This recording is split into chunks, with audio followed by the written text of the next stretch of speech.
ते बघा पेंग्विन्स पहिल्यांदा बघते असं समोरासमोर. ते 11हून जास्त वृक्ष वनस्पती आहेत जी 6 वेगवेगळ्या खंडातली.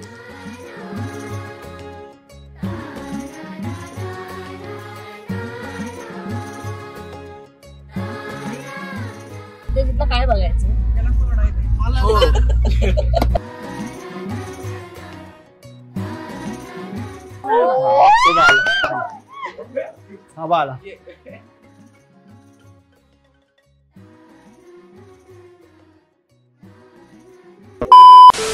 हॅलो हाय नमस्कार, मी मज्जा गर्ल अंकिता लोखंडे.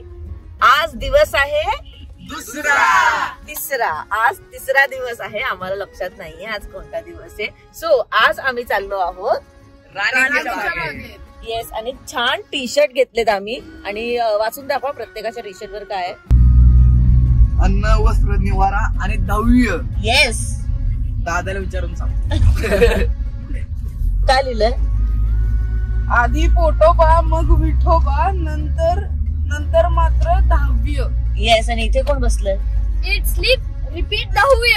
येस, आणि किती एक्साइटमेंट आहे. आता मागे जे कालपर्यंत पुढे होते ते आता मागे बसले. तुम्हाला टी शर्ट दिसणार नाही, फक्त आम्ही वाचून दाखवतो. साताऱ्याचा कंदी पेढा. अस्सल कंदी पेढा. अस्सल कंदी पेढा. गावाचं नाव लक्षात ठेवायचं, वेखंडवाडी. प्रेम, मैत्री. येस, आणि किती एक्साइटमेंट आहे आज राणीच्या बागेत. काय कोणते प्राणी पक्षी बघणार आहात? सगळे. मला पेंग्विन बघायचं, पण आहे का नाही माहित नाही, पण असणार तिथे मी बघणार आहे. अजून कोणाला काय बघायचं? सत्यजितला काय बघायचं? एलिफंट बघायचं. एलिफंट. आणि अभ्याला? मला वाघ बघायचं. रुद्रला? याला एलिफंट का बघायचं माहितीये का? कारण की एक छोटं एलिफंट पिल्लू आहे म्हणून. आणि हा जिराफचा पिल्लू आहे. मला चित्ता बघायचं. चित्ता. ओके, आणि हे आहेत आमचे रवीजी. ओके, सो सकाळी आम्ही 7 वाजता निघालोय आणि 9 ते 12 वेळ आहे राणीच्या बागेची. त्याच्यानंतर आधी आम्ही नाश्ता करणार आहोत. कुठे करणार आहोत अजून डिसाईड नाही झालंय. कदाचित एखाद्या इराणी कॅफे मध्ये करू, जिथे बन मस्का फार छान मिळतो. तिथे एक हॉल्ट होईल. त्याच्यानंतर राणीच्या बागेत 3 तास जातील. त्याच्यानंतर अजून काही ठरलं नाहीये. आणि जसं तुम्हाला माहितीच आहे की MI लाईव्हला आम्हाला स्टुडिओमध्ये इन्व्हाइट केलंय, MI लाईव्ह साठी, मॅच साठी. सो त्यासाठी आम्ही खूप एक्साइटेड आहोत. तो दिवस कधी येतोय असं झालंय. सो तुम्ही एक्साइटेड आहात ना? येस. सो पुढचा ब्लॉग लवकरच सुरू करूया. इराणी कॅफेमध्ये आणि इथे आम्ही ब्रेकफास्ट करतोय. बन मस्का मज्जा येणार.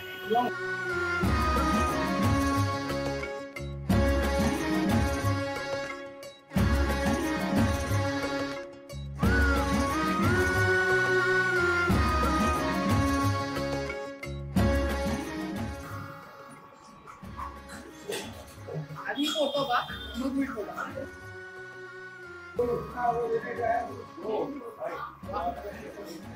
तुम्ही या बुर्जी पाव खायला.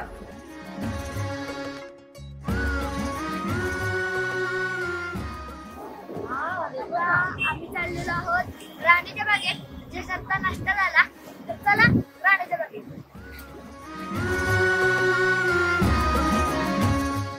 आम्ही झूला सो झू मध्ये एंट्री केलेली आहे. आणि पहिला आम्ही जाणार आहोत पेंग्विन्स बघायला. सो सृष्टीला बघायचे होते ना पेंग्विन्स. तो सृष्टी पेंग्विनला बघायला चाललोय आपण. एक्साइटेड ना खूप? हो, चला स्टार्ट. चला.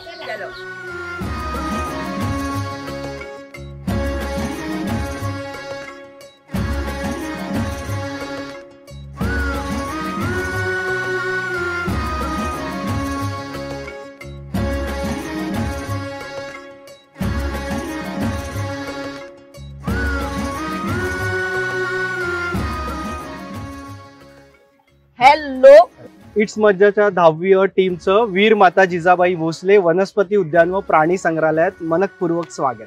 थँक्यू. सो तुम्हाला माहितीये सगळ्यांना की आपण राणीच्या बागेत आलोय आणि इथे आल्यानंतर खूप प्राणी आहेत, पण त्या प्राण्यांची माहिती आपल्याला कोण देणार?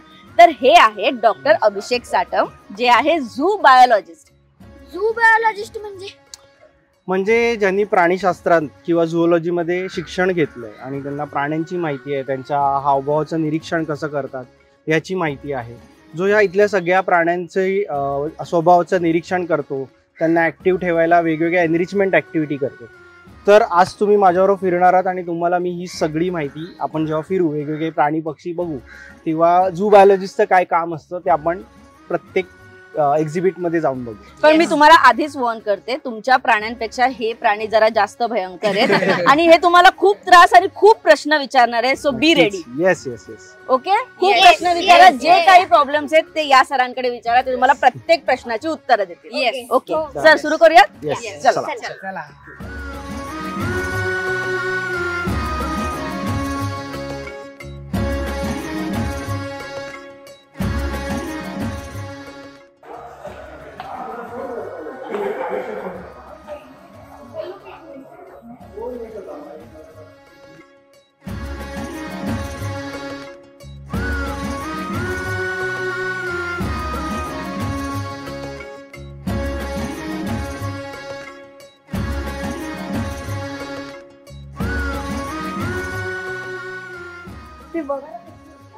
पेंग्विन्स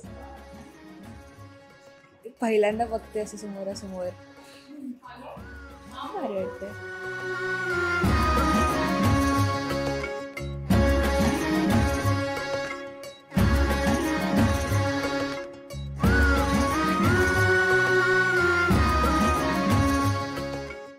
जिजाबाई भोसले वनस्पती उद्यान व प्राणी संग्रहालय.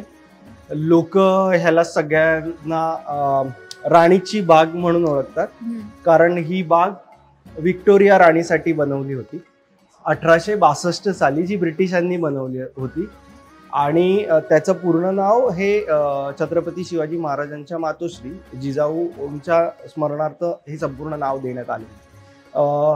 आत्ता आपण जे बघतोय ते आहे पेंग्विन एक्झिबिट किंवा हम्बोल्ट पेंग्विन एक्झिबिट म्हणतात. तुम्हाला काय वाटतं, ह्या पेंग्विनना बर्फ पाहिजे? हा, पण या पेंग्विनना बर्फ नाही लागत. जगभरात पेंग्विनच्या 18 प्रजाती आहेत, त्यातल्या 4 ते 5 प्रजाती या अंटार्क्टिका किंवा जिथे बर्फ आहे तिथे राहतात. बाकीच्या सगळ्या प्रजाती आहेत त्या समुद्र किनारीच राहतात, जिथे पाण्याचं टेम्परेचर 0 ते 25 डिग्री असतं. त्याच्यामुळे ते प्राणी संग्रहालयात ठेवायला पूरक आहे. आणि सगळ्यात महत्वाचं, लोकांना असं वाटतं की, तुम्हाला काय वाटतं, हे प्राणी कुठून आणले असणार किंवा हे पक्षी कुठून आणले असणार? आउट ऑफ जंगलातून. म्हणजे वाघ वगैरे जे आपण ठेवतो झू मध्ये ते कुठून येतात? जंगलातून येतात. ते जंगलातून नाही येत, ते वर्षानुवर्ष प्राणी संग्रहालयातच जन्मलेले असतात. कुठचाच प्राणी हा प्राणी संग्रहालयात जंगलातून उचलून प्राणी संग्रहालयात ठेवला जात नाही, हा लोकांचा मोठा गैरसमज आहे. त्याच्यामुळे अर्धी लोक झूजना किंवा प्राणी संग्रहालयाला अपोज करतात किंवा त्यांना ते आवडत नाही.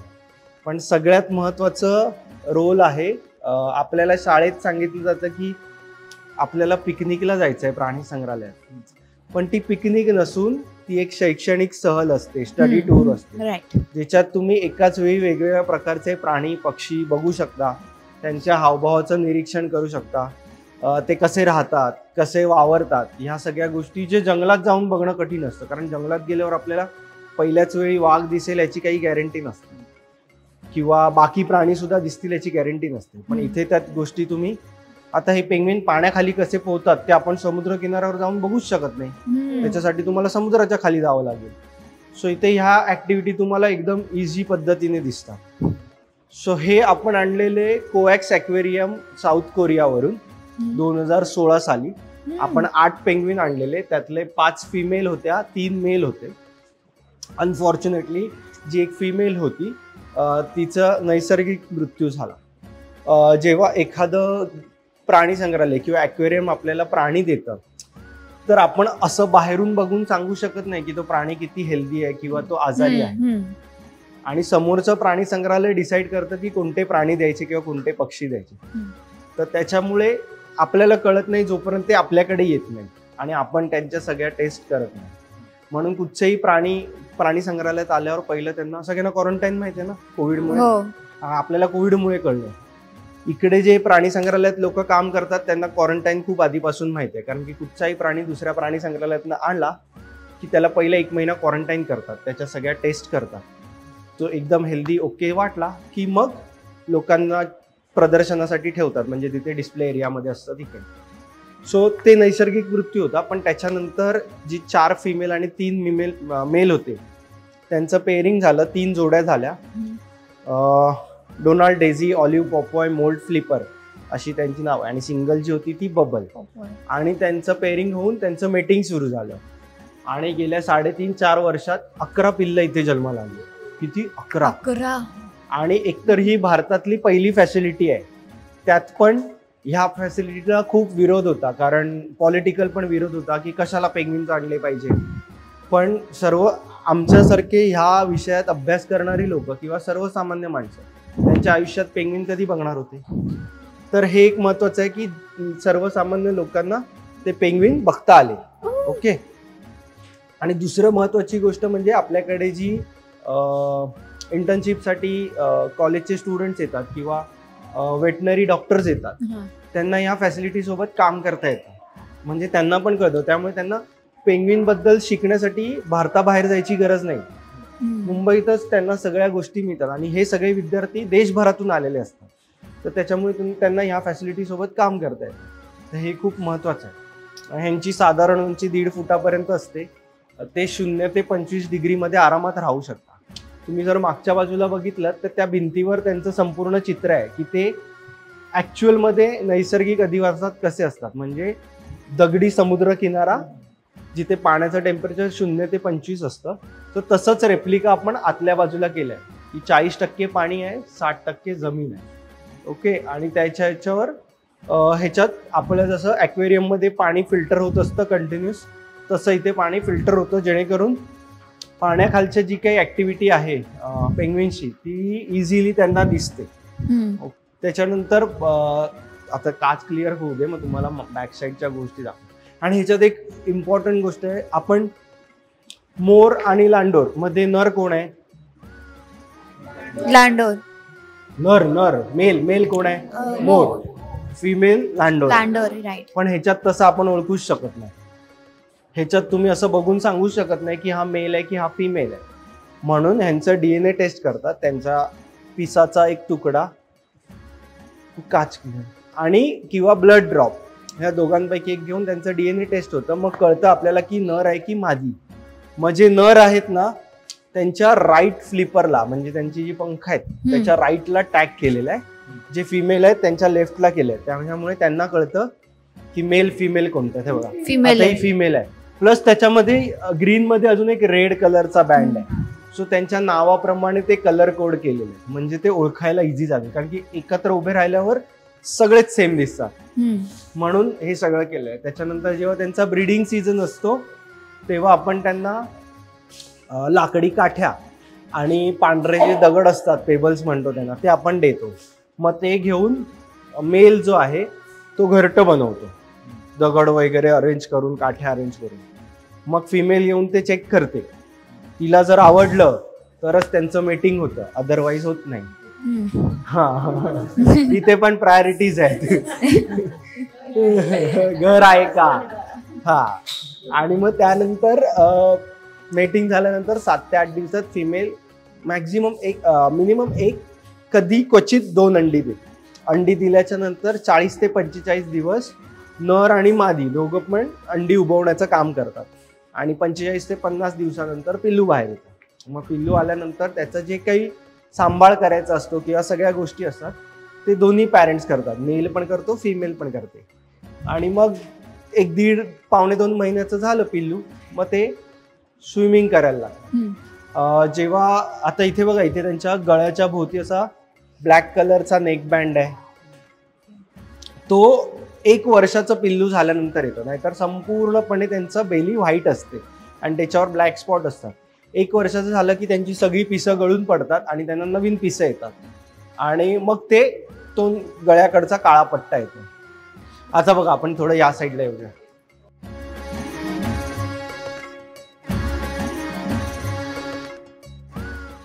माणसासारखे 2 पायावर चालतात आणि ते उडू शकत नाही, पण ते खूप छान स्विमिंग करू शकतात, खूप फास्ट स्विमिंग करू शकतात आणि ताशी 32 किलोमीटर वेगाने ते पोहू शकतात. सो जो ऑलिम्पिक मेडलिस्ट विनर आहे त्याच्या 3 टाइम्स ह्यांचा स्पीड जास्त असतो. सो हे त्यांचं वैशिष्ट्य. आणि मॅक्झिमम टाइम तुम्हाला बघा, आता हा समोरचा पेंग्विन किंवा हा जे काही करतोय तर त्यांच्या शेपटीपाशी एक ग्लँड असते ज्याला प्रीन ग्लँड म्हणतात. तिथून एक तेलासारखा पदार्थ बाहेर येत असतो, तो चोचीने गोळा करतात आणि आपल्या पंखांच्या कडांना लावतात, म्हणजे त्यांचे फेदर्स वॉटरप्रूफ होतात. लोकांना वाटतं आता ते पोहत असताना बघा एअर बबल्स येत आहेत इकडे, आपल्याला वाटतं की ते पाण्यात ब्रीथ करतायत, पण ते पाण्यात ब्रीथ करू शकत नाहीत. त्यांना श्वास घ्यायला वरच यावं लागतं. ते तेल लावल्यामुळे जे एअर गॅप्स तयार होतात ना, त्याच्यामुळे ते एअर बबल्स बाहेर येतात. आणि ते वरचे जे शेल्ड एरियाज आहेत ते त्यांचे नेस्टिंग एरियाज आहेत आणि प्रत्येक नेस्ट एरियाला CCTV कॅमेरा इन्स्टॉल केलाय. तो डॉक्टर बाहेर बसून त्याचं ऑब्झर्वेशन करत असतात डे नाईट. इथे 4 डॉक्टर आणि 4 प्राणीपाल ह्यांच्यासाठी 24 तास 12 महिने 365 दिवस काम करतात. आणि हे आपल्यासारखे डे नाईट फॉलो करतात. म्हणजे संध्याकाळी 5:30 झाले, अभी लगा रहे हो 2 मिनिट, हम लोग जाते हैं उनके बाद नहीं.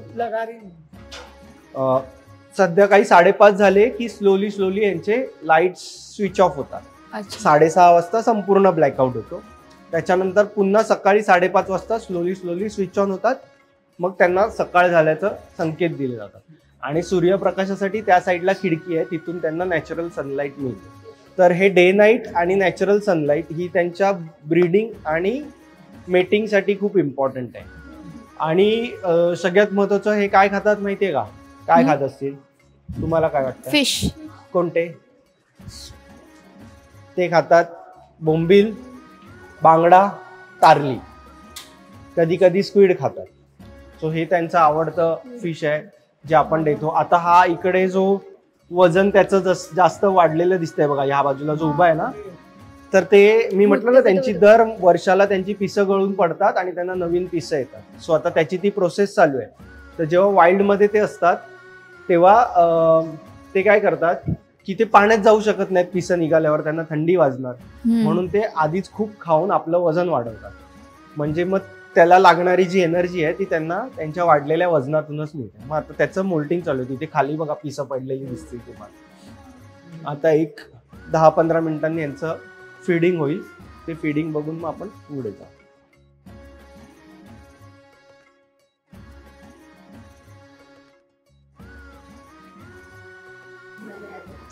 मासे टाकतात.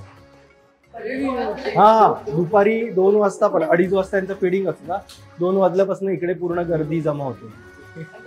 तर त्यांचा टाइम फिक्स आहे ना, टाइम फिक्स झालेला आहे. बेसिकली बायोलॉजिकल क्लॉक त्यांचं सेट झालेलं आहे. तर त्या टाइमला येतात ते. असं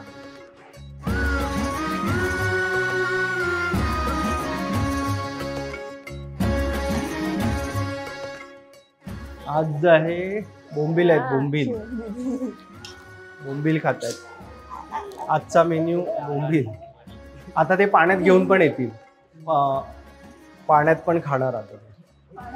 हा, ते काय पाण्यात घेऊन येतील.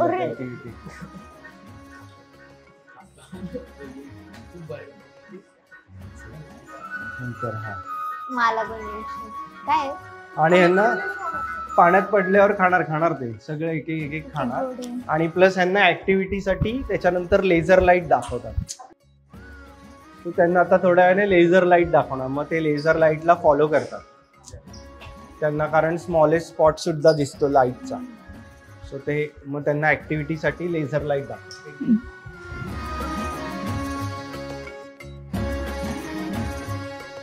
तर आपण आलो राणीच्या बागेत आणि इथे तुम्हाला दिसते पेंग्विन्स. तिथे दिसेल तुम्हाला. माझं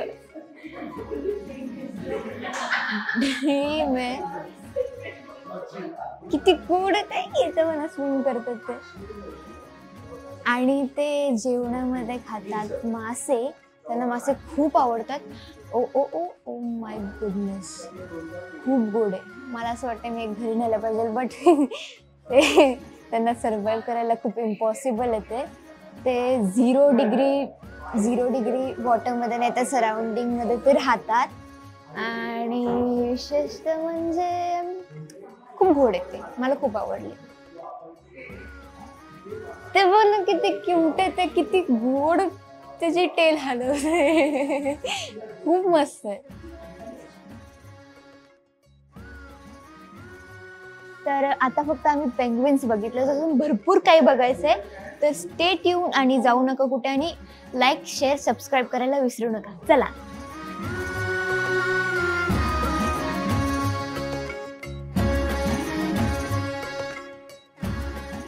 तर आता आपण क्यूट पेंग्विन्स बघितले, तर आता आपण दुसऱ्या स्पॉट वरती चाललोय. तर तिथे येतो. तर तुम्ही बघितलंच असेल, मी आता सांगितलं तुम्हाला. आता एवढं ब्युटिफुल वाटतंय ना इथे, मी लाईफ टाइम साठी म्हटलं ना तरी राहील ते. आता वाघ आंघोळीला येणार आहे, आम्ही वाघाला बघायला निघालोय आम्ही. कुठं कोण दिसेनाच झाले.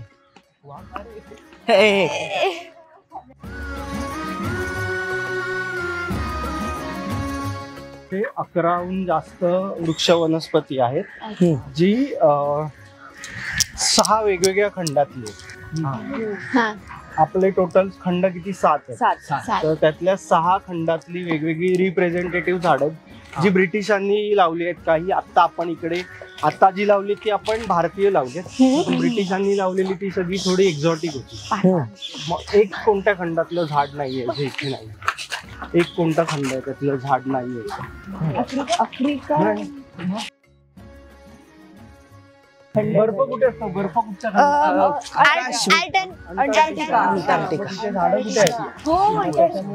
एशिया, आणि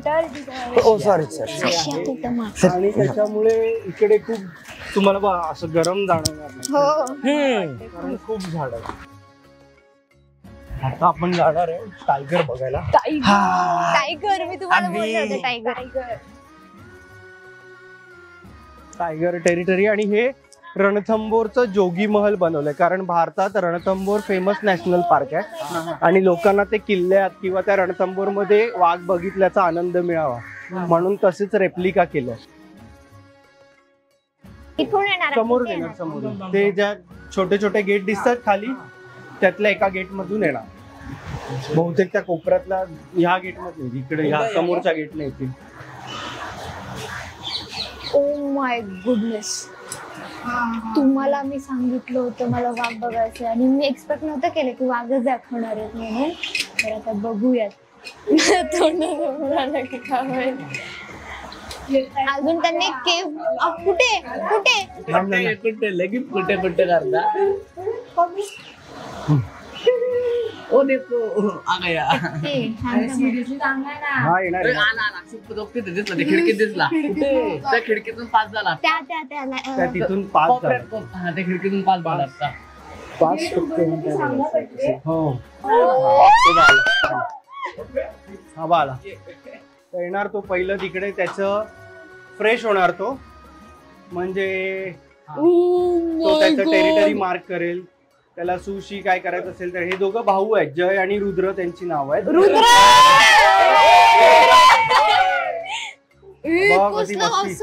हा बघा आला इकडे. हा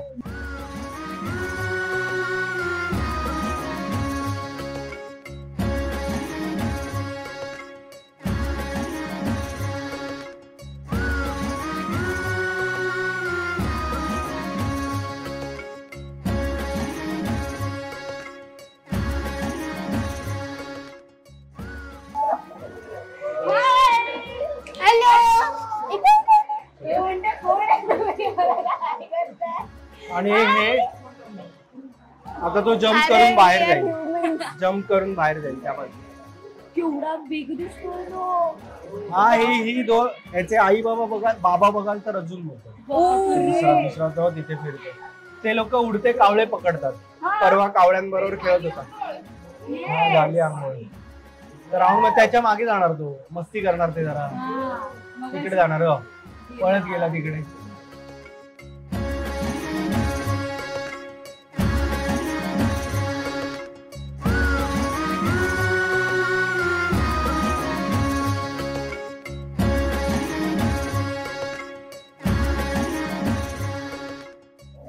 खूप मेमोरेबल आहे, राईट? म्हणजे आम्ही हात नव्हतं राहू शकत, तर आम्ही असं just केलं की कसं एक्सपिरियन्स होता? खूप छान. खूप छान.